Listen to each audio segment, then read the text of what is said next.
E aí galera, beleza? Bem-vindo ao Historizado Company, a história de tudo, para mais uma aula do seu Enem, do seu IFES, tá? Da sua prova, do seu colégio, pela sua sabedoria. Se inscreve no canal aí, tá ok? Dá logo o seu like. Hoje nós trataremos aqui sobre a Revolução Científica do século XVII. Na verdade, o que foi bem isso? A Renascença já foi uma transformação científica. Século XIV, XV e XVI. Quando chegou no século XVI, foi aquele auge, né? Nicolau Maquiavel, Pico de la Mirandola, Leonardo da Vinci, Michelangelo. Ali já avançava o racionalismo grego.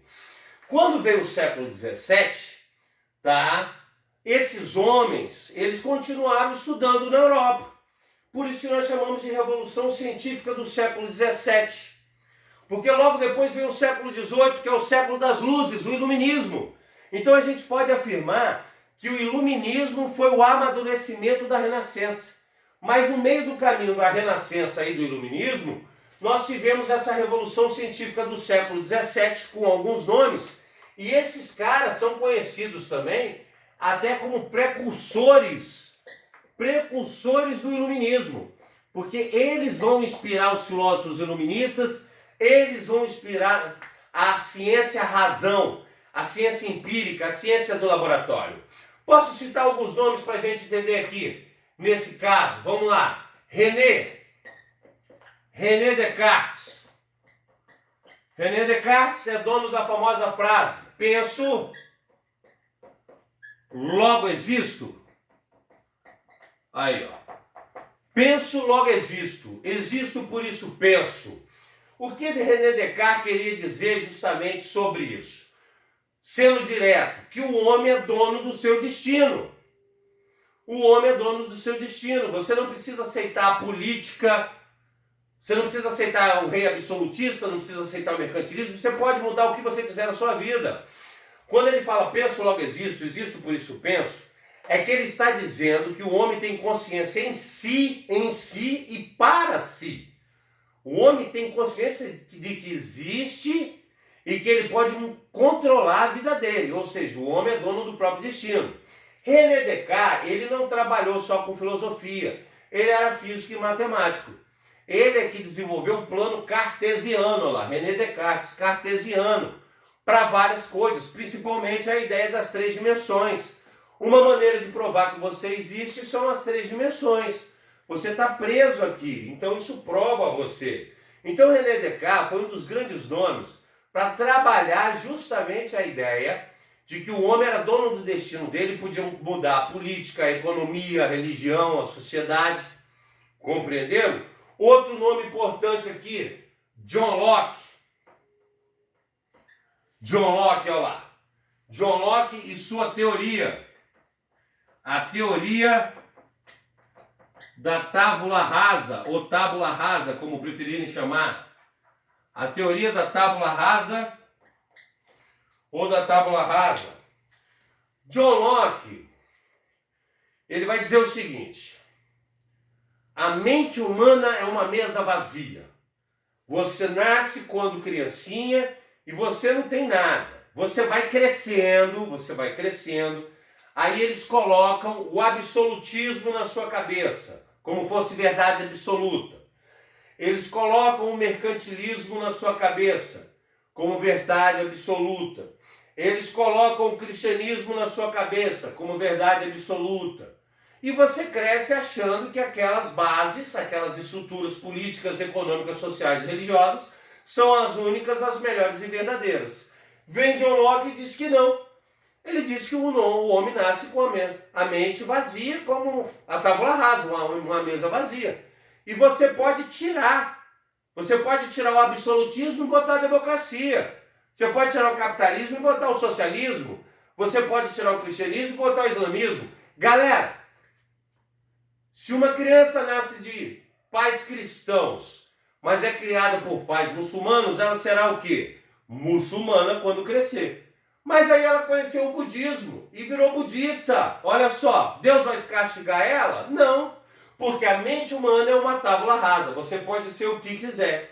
E esses escritos de Locke, da sua teoria da tábula rasa, serão voltados principalmente para a política, contra o absolutismo, contra aquele negócio de que o rei tem poder divino ou o rei é rei porque Deus quer. Por isso que Locke será chamado de pai do liberalismo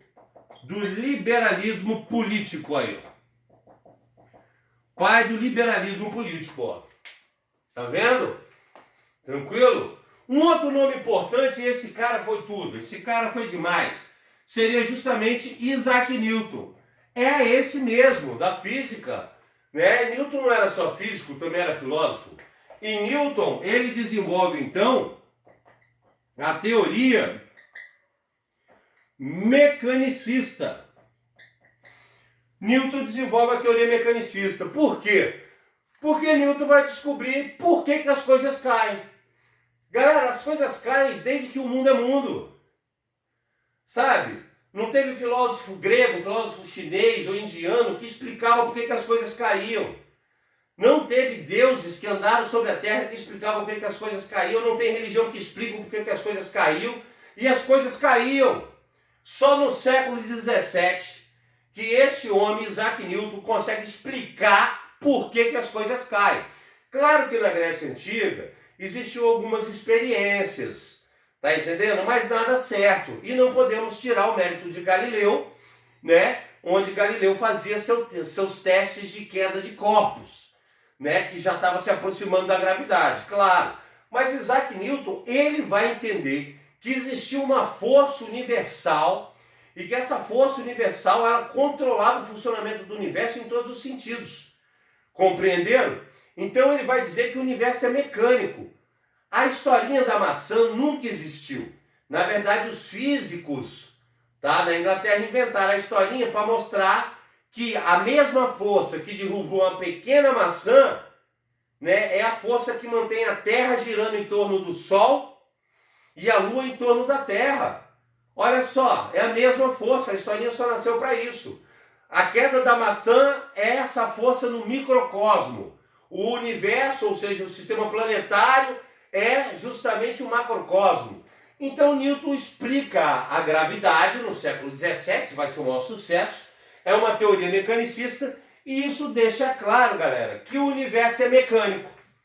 Professor, e qual é a influência então da teoria mecanicista de Newton, né, nas ciências sociais? Aí é que nos interessa, porque nesse momento, o que vai acontecer? Veja bem, né?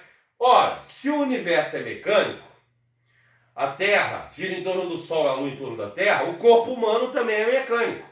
Você tem um sistema respiratório, ele funciona de forma mecânica. Se dá defeito em alguma parte, quebra. Então, lá no Iluminismo, né, muitos filósofos levaram a teoria mecanicista para a sociedade. E aí, nesse período, nós tínhamos uma sociedade dividida assim. No topo era o clero, onde você tem o chamado primeiro estado, olha lá. Abaixo você tem a nobreza, que seria aqui então o segundo estado aí. E você tem aqui o povo, e dentro desse povo você tem a burguesia, que vai se enriquecendo, que vai estudando, vai conhecendo a mecânica, que seria chamado de terceiro estado. Nesse momento eles se perguntam, ora, se o universo é mecânico, o corpo humano é mecânico, a sociedade também é mecânica.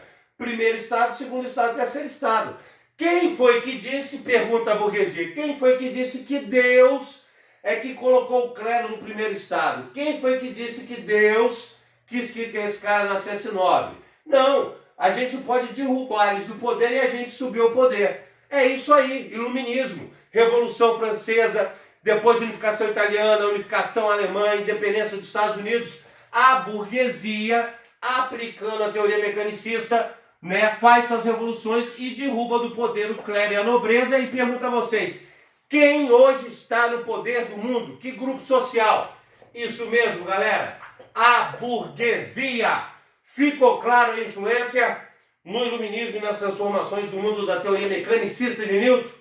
Bacana. Para fechar os pensadores do século XVII, eu posso tratar aqui justamente sobre Francis Bacon.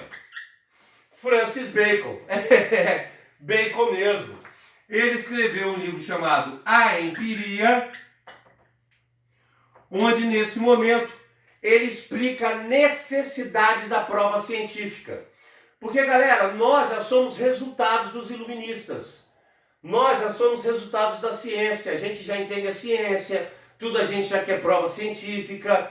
Compreenderam? Mas no século XVI, XVII, XVIII, a palavra do rei era que valia. A palavra da igreja era que valia, porque ela era a única que estudava.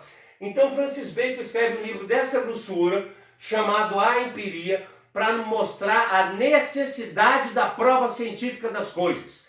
E esses precursores do iluminismo vão inspirar os filósofos iluministas do século XVIII, que vai ser o século da razão, tá ok? O século das luzes, e vai fazer o desenvolvimento científico do século XIX e XX que vocês conhecem. Espero que tenham gostado, dê seu like aí, se inscreva no canal, marca o sininho para receber as notificações, porque você ficou historizado. Um abraço!